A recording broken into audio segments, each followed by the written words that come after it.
আজ শুরু এইচএসসি ও সমমান পরীক্ষা, অংশ নেবে 14 লাখ শিক্ষার্থী। বন্যার কারণে সিলেটে পরীক্ষা স্থগিত, 44 দিন বন্ধ কোচিং সেন্টার। চ্যালেঞ্জ থাকলেও বাজেটকে বাস্তবায়নযোগ্য বললেন প্রধানমন্ত্রী। বছর শেষে মূল্যস্ফীতি নিয়ন্ত্রণে আসার আশাবাদ, কণ্ঠভোটে অর্থবিল পাস। কথা বললেও দিতে হবে ট্যাক্স, মোবাইলে 100 টাকা রিচার্জ করলে কেটে নেওয়া হচ্ছে 31 টাকা, ক্ষতিগ্রস্ত গ্রাহকরা। এবং বৃষ্টিতে বাড়ছে ডেঙ্গু, 28 দিনে হাসপাতালে ভর্তি 700 রোগী। এডিস নিধনে ধীর গতি, বাড়তে পারে সংক্রমণ।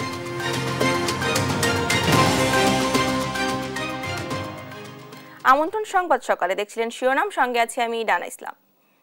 প্রধানমন্ত্রী শেখ হাসিনা বলেছেন, চ্যালেঞ্জ থাকলেও 2024-25 অর্থ বছরের বাজেট বাস্তবায়নযোগ্য। বাজেট আলোচনার সমাপনী বক্তব্যে সদস্য নেতা আশা প্রকাশ করেন, চলতি বছরের শেষ নাগাদ মূল্যস্ফীতি নিয়ন্ত্রণে আসবে। 2040 সালের মধ্যে 60,000 মেগাওয়াট বিদ্যুৎ উৎপাদনের লক্ষ্যমাত্রা উল্লেখ করে বিদ্যুৎ উৎপাদনে ভর্তুকি কমিয়ে আনার পরিকল্পনা জানান প্রধানমন্ত্রী। এদিকে কণ্ঠভোটে পাশ হয় অর্থ বিল। আরো জানাচ্ছেন জুয়া রাজেন।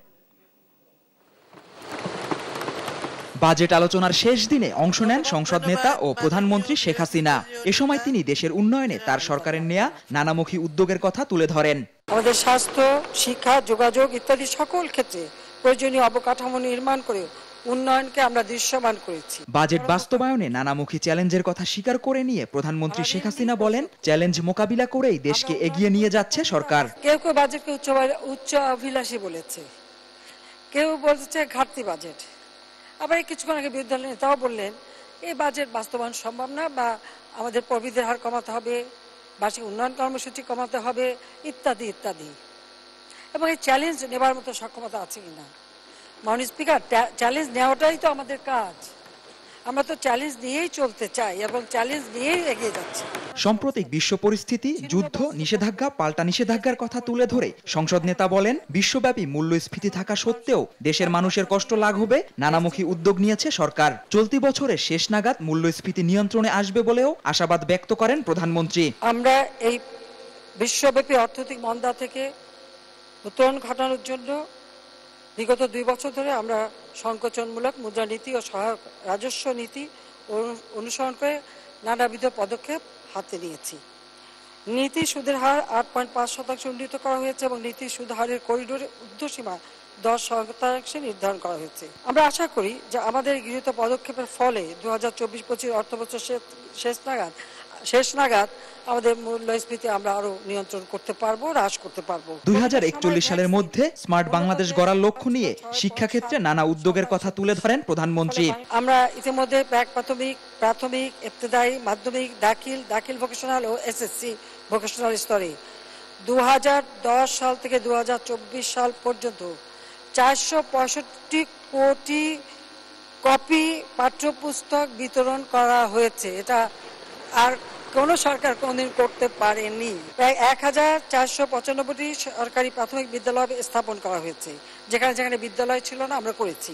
2040 সালের মধ্যে 60,000 মেগাওয়াট বিদ্যুৎ উৎপাদনের লক্ষ্যমাত্রার কথা উল্লেখ করে সরকার প্রধান বলেন, আগামী দিনে বিদ্যুতে দেয়া ভর্তুকি কমিয়ে আনবে সরকার। জুবাইর রাজিন, নিউজ ডেস্ক, দেশ টিভি। সংবাদ সকালে আরো থাকছে, বন্যার পানি কমার সাথে সাথে কুড়িগ্রামে দেখা দিয়েছে তীব্র নদী ভাঙন, বিলীন হচ্ছে ঘরবাড়ি, ফসলি জমি সহ সরকারি বেসরকারি প্রতিষ্ঠান। কথা বললেও দিতে হচ্ছে ট্যাক্স, মোবাইলে 100 টাকা রিচার্জ করলে কেটে নেওয়া হচ্ছে প্রায় 31 টাকা। নতুন অর্থ বছরে ইন্টারনেট প্যাকেজেও একই দশা। দ্রব্যমূল্যের চড়া বাজারে যেন মরার উপর খাড়ার ঘা। এ ধরনের কর চাপিয়ে দেয়ায় গ্রাহকরা ক্ষতিগ্রস্ত হচ্ছেন বলে মন্তব্য করেন টেলিকম বিশেষজ্ঞরা। বিস্তারিত জান্নাতুল মোহনার প্রতিবেদনে। আমরা আগে মনে করেন যে 30 টাকা, 20 টাকা, 25 টাকা ঢুকাইলে দেওয়া যায়, অনেকক্ষণ কথা করতে পারতাম। আর এখন দেওয়া যায় যে 50 টাকা ঢুকাইলেও অল্প কত কথাগুলি কয়েকটি শেষ। কারণটা কি? ভোলার জেলে থেকে অফিসগামী সহ সর্বস্তরের মানুষই এখন এমন সমস্যার সম্মুখীন। 2041 সালের মধ্যে স্মার্ট বাংলাদেশ গড়তে প্রয়োজন তৃণমূল মানুষের দুয়ার পর্যন্ত ইন্টারনেট সেবা পৌঁছে দেয়া। অথচ সাধ্যের মধ্যে মোবাইলে কথা বলা কিংবা ইন্টারনেট ব্যবহারের সুবিধা দেওয়ার প্রয়োজন হলেও বেড়েই চলেছে মোবাইল কল রেট, ইন্টারনেট আর সিমের দাম। দ্রব্যমূল্যের চড়া বাজারে এ যেন মরার উপর খাড়ার ঘা। ফোনের কল রেট যদি সহনীয় পর্যায়ে থাকে তাহলে আমাদেরও খরচ কম হয়। মোবাইলে টাকা ভরার সাথে সাথেই টাকা শেষ হয়ে যায়। যারা সাধারণ পাবলিক 10,000 15,000 টাকা যারা বেতন পায় তাদের আসলে মোবাইল ইউজ করাই উচিত না। এখন যে নেটের অবস্থা 500 টাকার নিচে তো আসলে মাসিক কোনো প্যাক নাই আছে। কথা বলা সংক্ষিপ্ত করে দিয়েছি বলতে হয়। যে জিনিসটা আমি স্মার্টলি ইউজ করবো সেটার মধ্যে যদি কর আরোপ করে তাতে আমার স্মার্ট বাংলাদেশের তো আসলে মুখ্য বিষয় তখন দাঁড়াবে না। আমরা তো ডে বাই ডে চিন্তা করি যে আমরা আরও কম খরচে ইন্টারনেট বা টক টাইম ইউজ করতে পারি, কিন্তু ডে বাই ডে এগুলো বেড়ে যাচ্ছে। 2024-25 অর্থ বছরের প্রস্তাবিত জাতীয় বাজেটে মোবাইল ফোনের কল রেটে এবং নেট রেটের উপর সম্পূরক শুল্ক 5% বাড়ানো হয়েছে।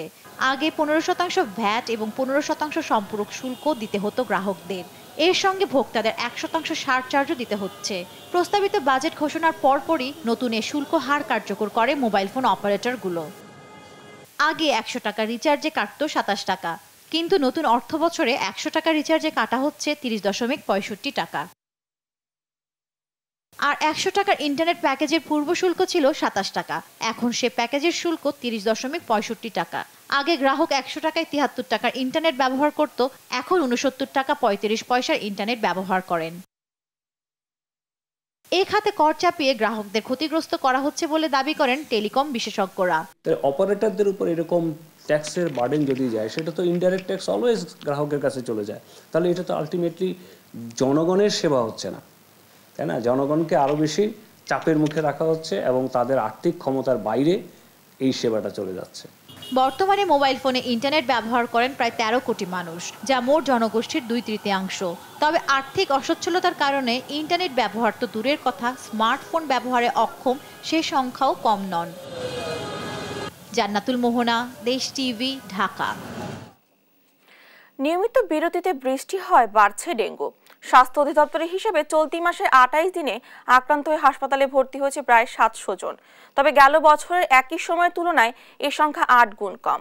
জরিপে দেখা গেছে এবার মশার ঘনত্ব যে কোনো বছরের চেয়ে বেশি। সে তুলনায় আক্রান্তের হার নিয়ে আত্মতুষ্টির সুযোগ নেই বলে মনে করছেন বিশেষজ্ঞরা। এডিস নিধন কার্যক্রমে ধীরগতি এলে সংক্রমণ মাত্রা ছাড়িয়ে যেতে পারে বলে সতর্ক করছেন বিশেষজ্ঞরা। বিস্তারিত হাসান মাহমুদের রিপোর্ট।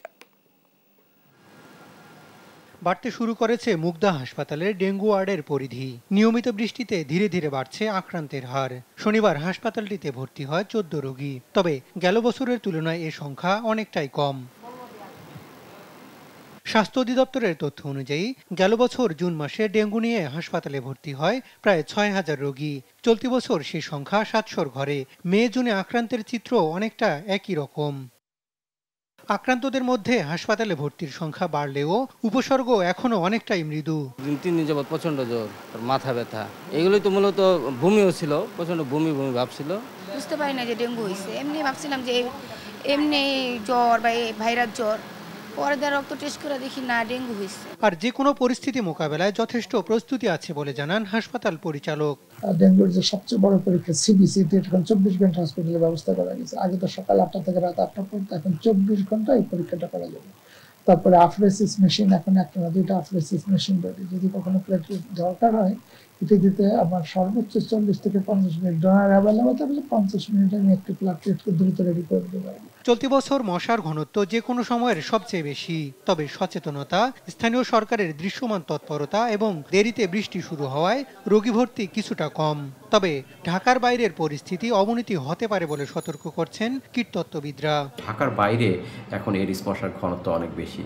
এবছর ডেঙ্গু রোগী ঢাকার চাইতে ঢাকার বাইরে অনেক বেশি হবে, কারণ এই জায়গাগুলোতে এডিস মশার নিয়ন্ত্রণের জন্য যে প্রশিক্ষিত জনবল নেই এবং যন্ত্রপাতি এবং কীটনাশকের স্বল্পতা রয়েছে। তবে মাত্রই বর্ষা শুরু হওয়ায় এখনই ভালো মন্দ বলার সুযোগ দেখছেন না বিশেষজ্ঞরা।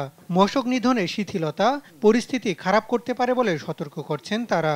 মশার বাসস্থান, প্রজননস্থান এগুলোকে ধ্বংস করার জন্য লাগাতার যে কর্মসূচি সেটা চালিয়ে যাওয়া দরকার। একই সাথে সাধারণ মানুষকে যুক্ত করে মশক নিধন, মশক নিয়ন্ত্রণ কর্মসূচি এবং ডেঙ্গু জ্বরকেও নিয়ন্ত্রণের জন্য যে কর্মসূচি সেটাকে আরো বেশি কাঠামোবদ্ধ করা উচিত। তা না হলে কিন্তু যে কোনো সময় ডেঙ্গু একটা মারাত্মক রূপে আবার আবির্ভূত হতে পারে। তবে এবার ডেঙ্গুতে মৃদু উপসর্গ থাকায় হাসপাতালে ভর্তি কিছুটা কম বলেও জানান বিশেষজ্ঞরা। হাসান মাহমুদ, দেশ টিভি, ঢাকা। আজ শুরু হচ্ছে এইচএসসি ও সমমান পরীক্ষা। এবার 8টি সাধারণ শিক্ষা বোর্ড, কারিগরি মাদ্রাসা বোর্ডের অধীনে এবার মোট পরীক্ষার্থী 14,50,790 জন। বন্যা পরিস্থিতির কারণে শুধু সিলেট বিভাগের পরীক্ষা 9 জুলাই শুরু হবে। প্রশ্নপত্র ফাঁসের গুজব ও নকল মুক্ত পরিবেশে সুষ্ঠুভাবে পরীক্ষা গ্রহণে 29 জুন থেকে 11 আগস্ট পর্যন্ত সব কোচিং সেন্টার বন্ধ থাকবে। তবে বিসিএস প্রস্তুতি কোচিং খোলা থাকবে। গেল 5 জুন কোচিং বন্ধের নির্দেশনা দেন শিক্ষামন্ত্রী মহিবুল হাসান চৌধুরী। এবারের পরীক্ষায় মোট শিক্ষা প্রতিষ্ঠান 2,725টি এবং কেন্দ্র সংখ্যা 9,463টি। দেশের বাইরে এবার 281টি কেন্দ্রে এইচএসসি ও সমমান পরীক্ষা আয়োজন করা হয়েছে।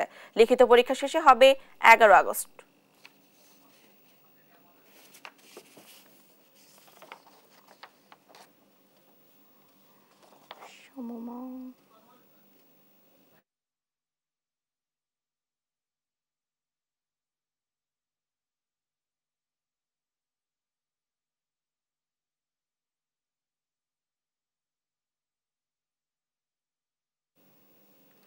এবছর কুমিল্লা শিক্ষা বোর্ডে এইচএসসি পরীক্ষার্থী 1,12,964 জন। এই বিষয়ে বিস্তারিত জানাতে কুমিল্লা থেকে যুক্ত হচ্ছেন সহকর্মী সুমন কবির। সুমন, শিক্ষার্থী কেন্দ্রে আসা শুরু করেছে কিনা, প্রস্তুতির বিষয়ে কি বলছেন শিক্ষার্থীরা, আমাদেরকে জানাবেন। ডানা, আপনাকে ধন্যবাদ। শুভ সকাল। আপনাকে আমি জানিয়ে রাখি, কুমিল্লা শিক্ষা বোর্ডের অধীনে পরীক্ষা প্রস্তুতি সম্পূর্ণ হয়েছে। ডক্টর নিজামুল করিম যে চেয়ারম্যান কুমিল্লা শিক্ষা বোর্ডের, উনি আসলে আমাদেরকে জানিয়েছেন কুমিল্লা 1,12,964 জন শিক্ষার্থী আসলে পরীক্ষায় অংশগ্রহণ করছেন। তবে একটা বিষয় জানিয়ে রাখি, কুমিল্লার 423টি শিক্ষা প্রতিষ্ঠানে 195টি কেন্দ্রে একযোগে পরীক্ষা অনুষ্ঠিত হতে যাচ্ছে। তবে আমরা দেখেছি কুমিল্লা প্রতিটি কেন্দ্রেই ব্যাপক নিরাপত্তা, সাথে সাথে এখানে সকল ধরনের যানবাহনে যাতে কোনো সমস্যা না হয় সে ট্রাফিক বিভাগ শুরু করে সকলের সাথে সমন্বয় করেছেন কুমিল্লা শিক্ষা বোর্ডের চেয়ারম্যান। উনি আমাদেরকে আরো জানিয়েছেন কুমিল্লার যে প্রতিটি কেন্দ্র রয়েছে সে কেন্দ্রে আসন বন্টন করা হয়েছে যাতে তারা কোনো সমস্যা না পড়তো শিক্ষার্থীদের, এবং সেদিক থেকে তারা বলেছেন যে সকল ধরনের প্রস্তুতি সম্পূর্ণ করেছে। আমরা দেখেছি প্রতিটি কেন্দ্রেই আসলে সকল সিট সংখ্যা দেওয়া হয়েছে। তবে একটা বিষয় জানিয়ে রাখি, কুমিল্লায় এবার যে শিক্ষা পদ্ধতি আমি দেখেছি কুমিল্লা শিক্ষা বোর্ডে করোনার পর আপনার কুমিল্লা শিক্ষা বোর্ডের অধীনে, যেহেতু কুমিল্লা শিক্ষা বোর্ড 6টি জেলা নিয়ে গঠিত, সেই 6টি জেলার মধ্যে হচ্ছে কুমিল্লা জেলা, নোয়াখালী, ব্রাহ্মণবাড়িয়া, লক্ষ্মীপুর, ফেনী, চাঁদপুর। আপনার সবকিছু মিলিয়ে আপনার বলতে পারি কুমিল্লার যে শিক্ষা বোর্ডের অধীনে যে কুমিল্লা শিক্ষা বোর্ডের যে চেয়ারম্যান এবং আপনার জেলা প্রশাসক, কুমিল্লা পুলিশ সুপার এবং প্রতিটি জেলা পুলিশ সুপারের সমন্বয়ে একটা কমিটি গঠন করা হয়েছে। সেই কমিটি যে নিরাপত্তার বিষয় আমরা দেখেছি এখানে প্রতিটি কেন্দ্রেই নিরাপত্তা রয়েছে এবং যানজটের যাতে কোনো সমস্যা না হয় সেখানে ট্রাফিক বিভাগকে দেখে তারা জানিয়েছেন যে কুমিল্লা যাতে যানজটের কোনো সমস্যা না হয়। কুমিল্লা জেলা তথা 423টি শিক্ষা প্রতিষ্ঠানের অধীনে 195টি কেন্দ্র আসলে এখানে একযোগে পরীক্ষা অনুষ্ঠিত হতে যাচ্ছে কুমিল্লা। তবে এবারও কুমিল্লা শিক্ষা বোর্ডে আসলে ছাত্রীর সংখ্যা বেশি। তবে একটা বিষয় জানিয়ে রাখি, কুমিল্লার প্রতিটি কলেজে আমি দেখেছি যারা রয়েছে তারা যে ছাত্রছাত্রী আছে তারা বলছেন, আমরা দেখেছি অপেক্ষমান যে ছাত্রছাত্রীরা আসছেন তারা বলছে প্রস্তুতি ভালো রয়েছে এবং প্রস্তুতি ভালো রয়েছে। করোনার পরে আসলে পূর্ণাঙ্গ যে সিলেবাস এবারে আসলে পরীক্ষা হতে যাচ্ছে। তবে একটা বিষয় জানাই, কুমিল্লা শিক্ষা বোর্ডের অধীনে ডক্টর মোহাম্মদ নিজামুল করিম যে শিক্ষা বোর্ডের চেয়ারম্যান, উনি আরো বলেছেন যে আমরা কুমিল্লা প্রতিটি কেন্দ্রে 25 মিনিট পূর্বে একটা SMS এর মাধ্যমে একটা কোড আসবে, কোন সেট কোড দেওয়া হবে, সেই সেট কোড অনুযায়ী সকল কাছে প্রশ্ন বিতরণ করা হবে। আর একটু তথ্য জানিয়ে রাখি, কুমিল্লার তথা সারা বাংলাদেশের একই নিয়ম, প্রতিবন্ধী এবং যারা শ্রবণ প্রতিবন্ধী তাদের জন্য আসলে 25 মিনিট এবং 20 মিনিটের একটা টাইম তাদের জন্য একটু বেশি দেওয়া হয়েছে এবং তাদের যে সহযোগী যারা রয়েছে তারা সহযোগিতা করার জন্য তাদেরকে সকল প্রস্তুতি নির্দেশনা শিক্ষা মন্ত্রণালয় থেকে দেওয়া হয়েছে। তবে আমি আপনাকে যদি একটা জিনিস বলতে চাই, কুমিল্লা শিক্ষা বোর্ডে যারা পরীক্ষা দিবে এবং পরীক্ষার কেন্দ্র প্রস্তুতি হওয়ার জন্য যে অপেক্ষমান যে আমরা দেখতে পাচ্ছেন, আসলে যারা গার্ডিয়ান রয়েছে এবং পরীক্ষার্থী রয়েছেন তারা অপেক্ষমান, তারা ভিতরে প্রবেশ করবে এবং তারা জীবনের যে 12 বছর তারা পার করেছে সেই 12 বছরের মধ্যেই আসলে কুমিল্লা যে পরীক্ষার্থী রয়েছে আমরা দেখতে পাচ্ছেন তা আসা শুরু করেছে এবং তারা কেন্দ্রে কেন্দ্রে তারা বসবে। আসলে সবকিছু মিলে বলা যায় কুমিল্লার যে শিক্ষা বোর্ডের অধীনে যে ধরনের প্রস্তুতি হওয়ার কথা সকল প্রস্তুতি আসলে সম্পূর্ণ করেছেন কুমিল্লা শিক্ষা বোর্ডের চেয়ারম্যান এবং তার দিক নির্দেশনায় সকল কেন্দ্রে প্রশ্ন আসবে আধা ঘন্টা আগে এবং SMS এর মাধ্যমে জানিয়ে দেওয়া হবে কোড এবং সেই সেট কোডের কোন কোন কেন্দ্রে কোন সেট কোড দেওয়া হবে সেই সেট কোড আসলে এখানে দেবে। এই ছিল কুমিল্লা শিক্ষা বোর্ড থেকে সর্বশেষ। ধন্যবাদ আপনাকে। কুমিল্লা থেকে সরাসরি যুক্ত ছিলেন আমাদের বন্যার পানি কমার সাথে সাথে কুড়িগ্রামে দেখা দিয়েছে তীব্র নদী ভাঙন। এতে ধরলা, ব্রহ্মপুত্র পারের উলিপুর, চিলমারি, রৌমারী ও সদর উপজেলার বেশ কয়েকটি স্থান নদী গর্ভে বিলীন হচ্ছে। ফলে ভাঙনের কবলে ঘর বাড়ি, ফসলি জমি ও সরকারি বেসরকারি প্রতিষ্ঠান। সহকর্মী জুয়েল রানার প্রতিবেদন, জানাচ্ছেন সালমা জাহান। এভাবেই ধরলা ও ব্রহ্মপুত্রে বিলীন হচ্ছে উলিপুর উপজেলার বেগমগঞ্জ ইউনিয়ন।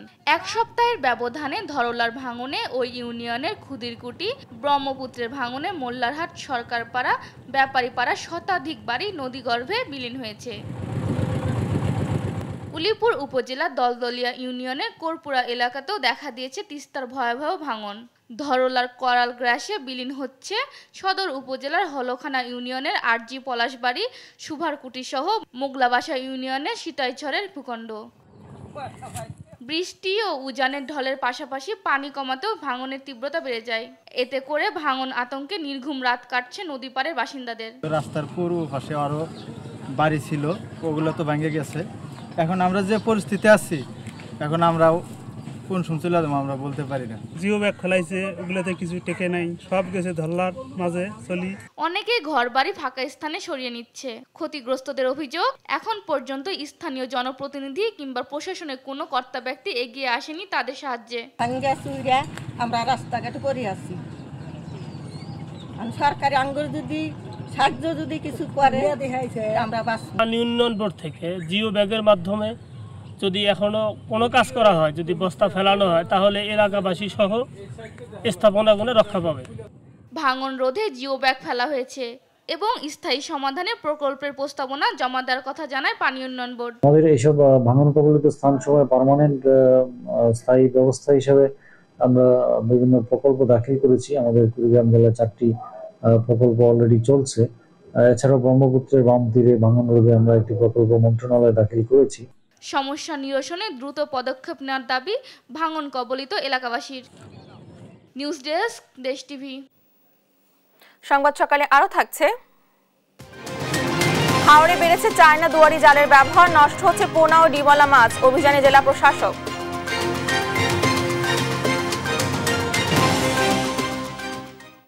দেশের বাইরে থেকে বিদ্যালয়ে সশরীরে না থেকে হাজিরা খাতায় উপস্থিতি দেখিয়ে বেতন নিয়েছেন এক নারী শিক্ষক। এমন এক ঘটনা ঘটেছে কুমিল্লা জেলার মুরাদনগর উপজেলায়। ওই শিক্ষিকার এ জালিয়াতির পরও শিক্ষা অফিস নির্বিকার। সুমন কবিরের তথ্যচিত্রে জানাচ্ছেন ফৌজিয়া ফারিয়া। ছিলেন সিঙ্গাপুরে আর বিদ্যালয়ে হাজিরা খাতায় উপস্থিতি দেখিয়ে তুলেছেন বেতন, এমন গুরুতর অভিযোগ তাসলিমা আক্তার নামে কুমিল্লা জেলার মুরাদনগর উপজেলার বলিঘর পূর্ব সরকারি প্রাথমিক বিদ্যালয়ে এক শিক্ষিকার বিরুদ্ধে। তার অনুপস্থিতিকে হাজির দেখিয়ে উপজেলা শিক্ষা অফিসার বরাবর সুপারিশও করেছেন খোদ সহকারী শিক্ষা অফিসার এবং বিদ্যালয়ের প্রধান শিক্ষিকা।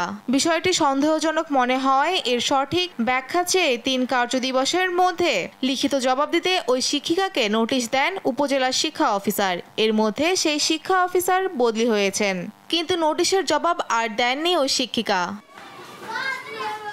গত বছরের 3 আগস্ট থেকে 17 আগস্ট সিঙ্গাপুর প্রবাসী স্বামীর কাছে যাওয়ার জন্য ছুটি নেন তাসলিমা। ছুটি শেষে 18 আগস্ট কর্মস্থলে যোগদান করার কথা থাকলেও তিনি দেশে ফেরেন 3 সেপ্টেম্বর। দেশে ফিরে তিনি বিদ্যালয়ের হাজিরা খাতায় 15 দিনের ছুটি বাদে বাকি 15 দিনের হাজিরায় স্বাক্ষর করে তোলেন বেতন। এদিকে বিদ্যালয়ে যোগাযোগ করার জন্য 5 সেপ্টেম্বর পূর্ববর্তী আগস্ট মাসের 20 তারিখে বিদ্যালয়ে যোগদানের জন্য শিক্ষা অফিসে আবেদন জমা দেন। পেছনের তারিখে দেয়া এই আবেদনে সুপারিশ করেন সহকারী শিক্ষা কর্মকর্তা মোহাম্মদ হায়াতুন নবী ও বিদ্যালয়ের প্রধান শিক্ষিকা আম্বিয়া খাতুন। জালিয়াতির মাধ্যমে করা এই আবেদনে সহকারী শিক্ষা অফিসারের সুপারিশ করা নিয়ে এখন প্রশ্ন উঠেছে। মোতাহের বিল্লাহ তাকে বিস্তারিত ব্যাখ্যা চেয়ে 3 কার্যদিবস সময় দিয়ে শোকজ করলেও শিক্ষিকা সেই নোটিশেরও কোনো তোয়াক্কাই করেননি। একজন শিক্ষিকার এমন জালিয়াতিতে এখনো কোনো প্রকার ব্যবস্থা না নেয় শিক্ষা অফিসের ভূমিকা নিয়ে প্রশ্ন উঠেছে। এ ব্যাপারে শিক্ষিকা তাসলিমা আক্তারের কাছে জানতে চাইলে কালক্ষেপণ করেছেন তিনি। এটা আপনার সাথে আমি সরাসরি কথা বলবো। আমি মুরাদনগরে আছি, আপনি কি মুরাদনগরে আছেন? তাহলে দেখা হবে। না, আমি সরাসরি কথা বলতে চাই। আপনি কোথায় আছেন? আপনার অফিসের ঠিকানা বলেন, আমি আসি। বলতে চাই না, আপনার সাথে সরাসরি কথা বলবো। ঘটনাটি স্বীকার করেন বিদ্যালয়ের প্রধান শিক্ষিকা আম্বিয়া খাতুন। ছুটি আসলে চাইছিল 1 মাসে, ছুটি চাইছিল 1 মাস, আমাদের অফিস সেটা গ্রান্ট করছে না। দুজন না সিঙ্গাপুর গেছে, বাচ্চা কাচ্চা নিয়ে গেছে, 15 দিনের ছুটি কি হয়? আমি তো ওরা আগে বলছি তুমি এটা যেভাবে বৈধ হয়, ওইভাবে এটা বৈধ করার চেষ্টা করো। এদিকে উপজেলা শিক্ষা কর্মকর্তা আব্দুর রাজ্জাক জানান, ঘটনার সত্যতা পাওয়া গেলে নেওয়া হবে বিভাগীয় ব্যবস্থা। আমি সেটা দেখতেছি, শোকজ করেছি, আবার দ্বিতীয় শোকজে পাঠানো হচ্ছে, সেটাও ড্রাফট হয়ে গেছে, 2-1 দিনের ভিতর যাবে। তাকে বিভাগীয় ভাবে একটা পানিশমেন্ট দেওয়ার ব্যবস্থা আছে, আর এটা পদক্ষেপ অলরেডি নেওয়া হচ্ছে। বিষয়টি নজরে এসেছে জেলা শিক্ষক কর্মকর্তা শফিউল আলমের। উপজেলা থেকে রিপোর্ট পেলে সে অনুযায়ী ব্যবস্থা নেওয়ার প্রতিশ্রুতি দেন তিনি। ফৌজিয়া ফারিহা, দেশ টিভি।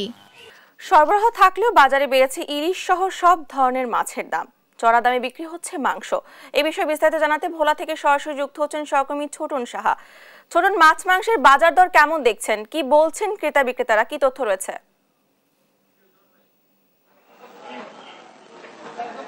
জানা, আজকে যে মাছ বাজারের যে পরিস্থিতি বলা যায় অন্যান্য দিনের মতো আজকেও কিন্তু একই অবস্থা, অর্থাৎ মাছ এবং মাংসের দাম বেড়েই চলছে।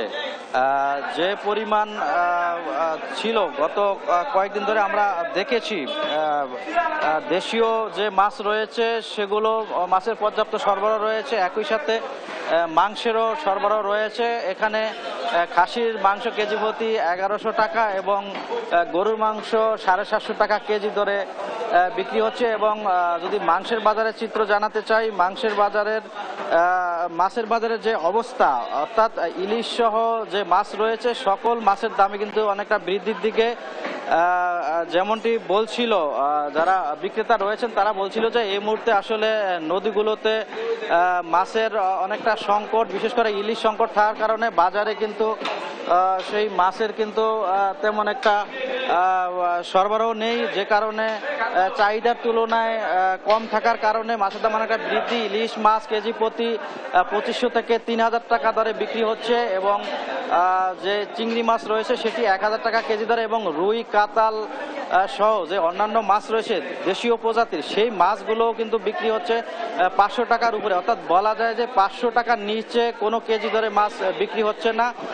আমরা বিক্রেতাদের সাথে কথা বলেছি, তাদের সেই আগের মতোই একই বক্তব্য। তারা বলছে যে ঘাটগুলোতে, আড়তগুলোতে তাদের বেশি দামে কিনতে হচ্ছে এবং নদীতে যে মাছের প্রাপ্যতা অনেকটা কম থাকার কারণে তারা লোকসান এড়াতে কিন্তু বেশি দামে বিক্রি করছে। কিন্তু ক্রেতাদের যে অভিযোগ সেটি বরাবরই একই রকম। ক্রেতারা বলছিল যে তারা বাজার করতে এসে প্রতিদিন মাছের যে দরদাম দেখছেন সেটি কিন্তু বেড়ে যাচ্ছে, অর্থাৎ প্রতিদিন গড়ে 50 থেকে 100 টাকা হারে কিন্তু মাছের দাম কেজিতে বাড়ছে। এবং তারা বলছিল যে মাছের দাম নিয়ন্ত্রণে যদি জেলা প্রশাসনের নিয়মিত মনিটরিং থাকে সেই ক্ষেত্রে মাছের দাম অনেকটা নাগালের মধ্যে থাকবে বলে এমনটি দাবি করেছে। তো আমরা জেলা প্রশাসনের সাথে কথা বলেছি, ভোক্তা অধিকারের সাথে কথা বলেছি।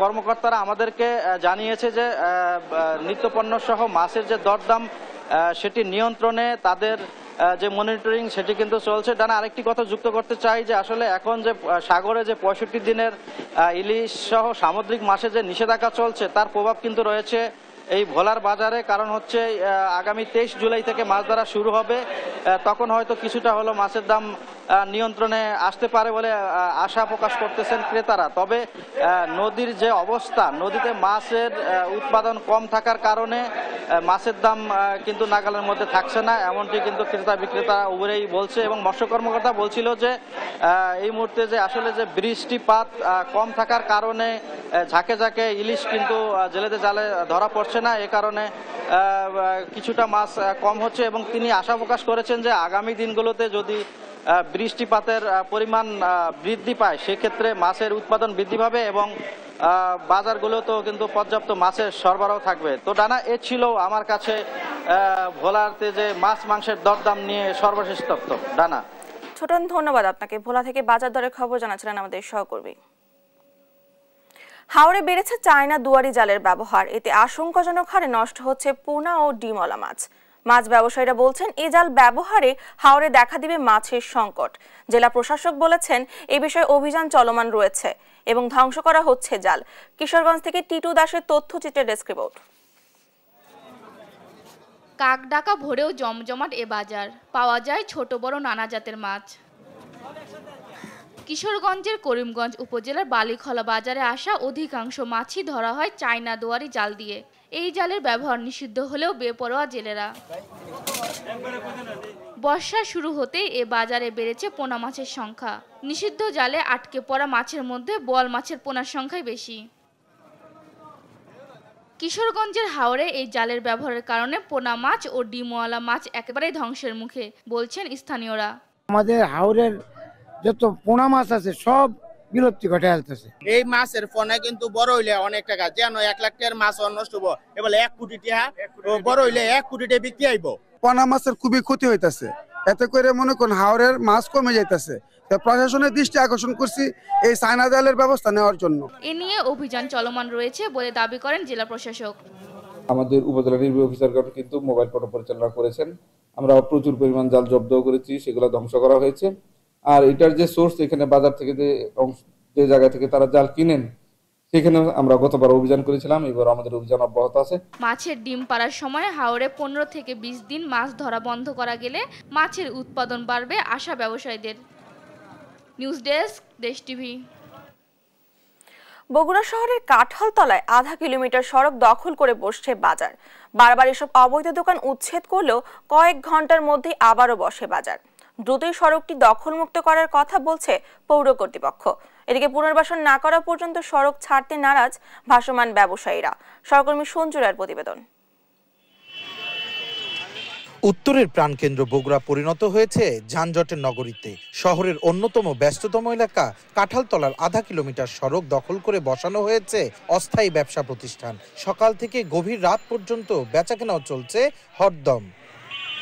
অভিযোগ রয়েছে স্থানীয় প্রভাবশালীদের ম্যানেজ করেই এই সড়কে দোকান বসিয়েছেন তারা। পুনর্বাসন করলেই সড়ক ছাড়বেন বলে জানান হকাররা। ঠিক না, কিন্তু তবুও এখন চলার গতির জন্য এগুলো হয়তো করা লাগে। এটা তো আজ নতুন না, এটা প্রায় 40 বছর 45 বছর হলো এটা চলতেইছে। সরকার সবাই মিলে আমাদের একটা পরিষ্কার করে দেন, আমরা সেখানে বসবো। সড়কে সীমাহীন যানজট সৃষ্টি হয়ে জনভোগান্তি পোহাচ্ছে সাধারণ জনগণ। এটা তো প্রকৃত বাজার না, এটা রোড। ব্যবসাগুলো রোডের উপরে। এনাদের ইচ্ছা শুধু বেচা বিক্রি, একজন মানুষের কষ্ট হয় এটা তারা দেখে। বারবার চেষ্টা চালিয়ে ব্যর্থ হয়েছেন জানিয়ে সমন্বিত উদ্যোগের মাধ্যমে এই সমস্যার সমাধান প্রয়োজন বলে জানান ব্যবসায়ী নেতা ও স্থানীয় জনপ্রতিনিধিরা।